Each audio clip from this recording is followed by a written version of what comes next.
Si vous pouviez sauver le monde rien qu'en validant une évidence toute simple, vous le feriez, n'est-ce pas? Vous devez savoir que nous sommes au bord du plus grand effondrement que l'humanité ait jamais connu. La fameuse horloge de la fin du monde n'a jamais été, depuis sa création dans les années 40, aussi proche de ce minimi fatidique symbole de l'ultime déflagration. Ce qu'on risque dépasse en horreur tout ce que l'humanité a déjà vécu. Famine, épidémie, guerre, à une telle échelle que l'on pourrait bien se retrouver avec 4 milliards de victimes en 10 ans. Oui, c'est ce que prévoient les modèles les plus aboutis comme World 3, le plus célèbre, lequel n'intègre même pas les effets catastrophiques du changement climatique dans ses prédictions apocalyptiques. Cela fait 8 fois la Seconde Guerre mondiale chaque année pendant 10 ans. L'horreur absolue. Si en plus on prend en compte le fait que généralement en cas de crise grave, les gens se font la guerre et que maintenant la guerre peut se faire avec des armes capables de raser des pays entiers en quelques minutes, on se dit qu'on pourrait assister à l'éradication de la vie sur Terre.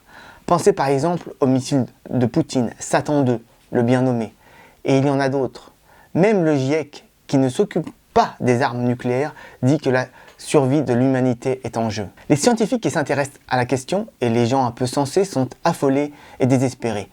Tous disent que l'humanité ne s'est jamais trouvée dans une situation aussi délicate avec des menaces d'une telle amplitude. Ewan Nisbet, chercheur au Royal Holloway de l'Université de Londres, dit que la catastrophe se rapproche, mais qu'on ne peut pas l'empêcher. Tout ce que l'on peut faire, c'est hurler. Face à de telles perspectives, on devrait tous se sentir concernés. Car oui, comme le disent beaucoup, pour éviter le pire, on a besoin de la plus grande mobilisation jamais vue dans l'histoire de l'humanité. Au mieux en moins de 10 ans, selon les avis les plus éclairés. C'est le temps qui nous reste avant que des points de non-retour soient franchis au niveau climatique, écologique, économique et sans doute même militaire.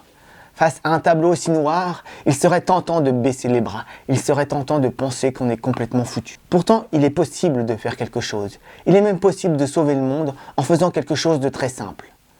Juste dire que vous êtes d'accord avec une évidence. Oui, tout ce que je vous demande, c'est votre validation de ce qui est pratiquement une lapalissade. Évidemment, là maintenant, vous pensez que j'exagère énormément en affirmant que cela pourrait sauver le monde. Mais pas du tout. Avec d'autres vidéos, je vais prendre le temps de vous expliquer pourquoi la prise de conscience généralisée d'une vérité toute simple, mais également très importante, aura inévitablement un impact énorme sur le destin du monde. Parce que bien sûr, il ne s'agit pas de n'importe quelle vérité. Alors quelle est cette phrase, cette évidence qui peut sauver le monde ? Ce que je vous demande, c'est de tout simplement valider toutes les façons d'exprimer le fait que je ne peux avoir mal qu'à mon corps. Soit les énoncés suivants. Je ne peux avoir mal qu'à mon corps. Autrement dit, les autres corps ne peuvent pas produire de douleur pour moi. Autrement dit, dans la réalité qui s'impose à moi, les autres corps ne produisent pas de douleur. Dans la réalité qui s'impose à moi, seul le mien semble avoir cette capacité.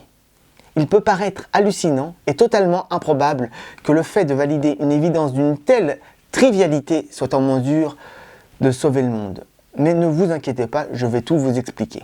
Abonnez-vous. Aimez cette vidéo, partagez-la, le jeu en vaut la chandelle. Cela me montrera que vous comprenez l'évidence, que vous comprenez bien que dans la réalité personnelle de chacun, un seul corps semble avoir la capacité de produire de la douleur. Le sien, tout simplement. Je rappelle, une personne ne peut avoir mal qu'à son corps. La douleur est privée, personnelle. Si possible, faites-le avant qu'une bombe nucléaire nous vitrifie tous. Merci. Le destin de l'humanité dépend peut-être de ce que vous allez faire maintenant avec votre souris. Je vous demande juste de cliquer au bon endroit, c'est-à-dire de vous abonner et d'aimer cette vidéo, s'il vous plaît. Notre bonheur est au bout de votre doigt.